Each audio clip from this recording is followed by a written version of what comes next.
Greetings, everyone. My name is Ryder, and today I just wanted to come on and share a quick word with you. Um, and I'm not sure if this message has a title yet. Maybe it'll come to me as we go. But this morning, I'm reading through the Bible, I'm on my 10th go around now.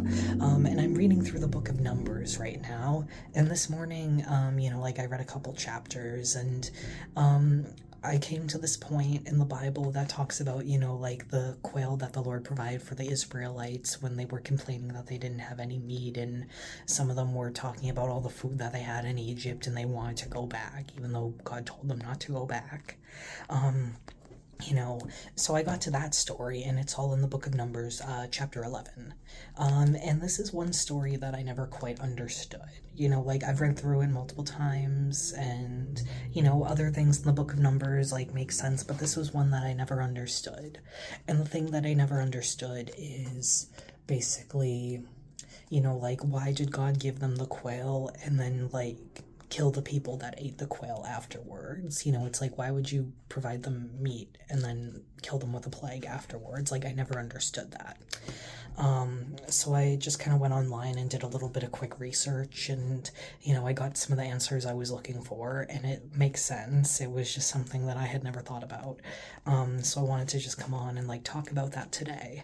Because I remember at the Bible study I was at, one of the things that people said to get excited about the Word of God again is teaching. I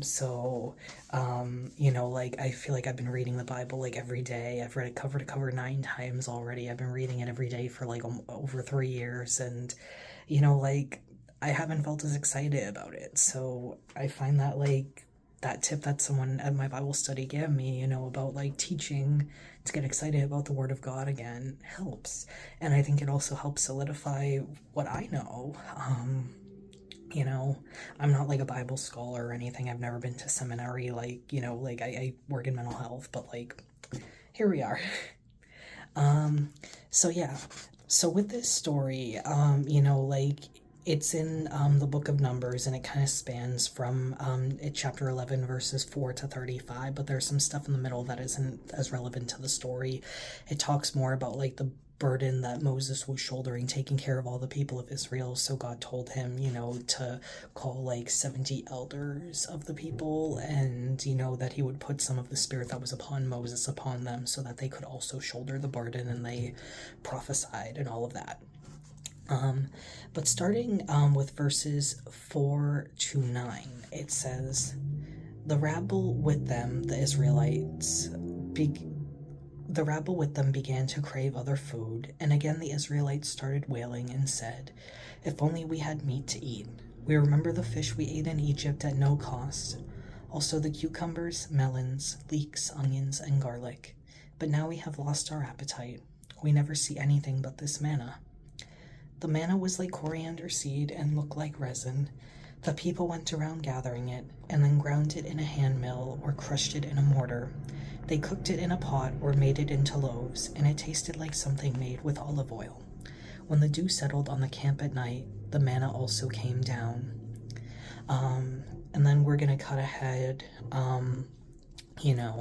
The Lord had told Moses to tell the people of Israel that they were going to eat meat. And then we kind of cut ahead, and then we're at verses 31 to 35. Now a wind went out from the Lord and drove quail in from the sea. It scattered them up to 2 cubits deep all around the camp, as far as a day's walk in any direction. All that day and night, and all the next day, the people went out and gathered quail. No one gathered less than 10 homers. Then they spread them out all around the camp, but while the meat was still between their teeth, and before it could be consumed, the anger of the Lord burned against the people, and he struck them with a severe plague. Therefore the place was named Kibroth Hattaavah, because there they buried the people who had craved other food. From Kibroth Hattaavah, the people traveled to Hazeroth and stayed there. So this was the part of the story that I never quite understood, but when I did a little bit of research this morning, and it literally took just 2 or 3 minutes, very quick with Google, there were a couple lessons that are important to take away from this. So God didn't just provide them food and then kill them when they ate. there were some lessons that the Israelites had learned or should have learned from their journey with God up until this point. Because, like the pillar of cloud and the pillar of fire, went before them night and day. They should have known that God was always with them. God provided them water in dry places in the desert, so that they always had enough to drink. Their clothes never wore out, their sandals never wore out, they were always protected. And God also gave them food. He literally gave them manna from heaven, and He provided it for them each and every day. And they had enough every single day, so that they could always eat. And He also gave them the day of rest, the Sabbath, so the day before He gave them double, so they would have some for the day that it happened, and then for the Sabbath. So God was always providing for them, so the Israelites should have already known about God's presence and His provision. And they should have been able to remember that He's always taking care of them and will continue to take care of them because of His unchanging nature. But they didn't realize that. They just complained about the cucumbers, melons, and leeks, and garlic, and fish that they ate in Egypt. Like, they complained that they didn't have that, but they didn't even bother to ask God about that, or to ask Moses to ask God about it. They just complained about it. They were focused on what they didn't have, instead of thinking about what they did have, which was the manna, which was sustaining them, the water that God was giving them. And if they really wanted meat, the other thing that I found out is they had herds and cattle for their sacrifices to the Lord. And if they were really hungry and they really wanted meat, they could have, slaughtered one of their cattle and had it for themselves, but they were being greedy. They wanted meat, but they didn't want it to come out of their own pocket. They didn't want it to come out of their herd or their flock. So, yeah. So they were being greedy. And then the other thing was basically, when God did give them the quail so that they could eat meat, they gathered up way more of it than they needed. God gave them the manna, and the lesson from the manna was that God would supply what they needed each and every day. And if they gathered more than they needed, then it would breed worms and maggots and stink and be rotten. For the most part. So they weren't supposed to gather more than what they needed for a day, because they were supposed to learn to trust the Lord each and every day to provide for their daily needs. Give us this day our daily bread. That's part of the Lord's Prayer.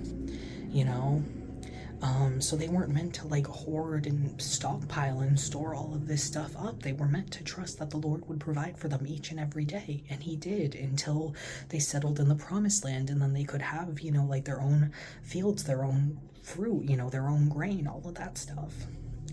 But now when it came to the quail, because they didn't get a specific rule for it, they gathered up way more than they needed. It says that, they gathered it day and night, and then the following day. So they were gathering up these quail for literally 2 days. And it said that no one gathered less than 10 homers.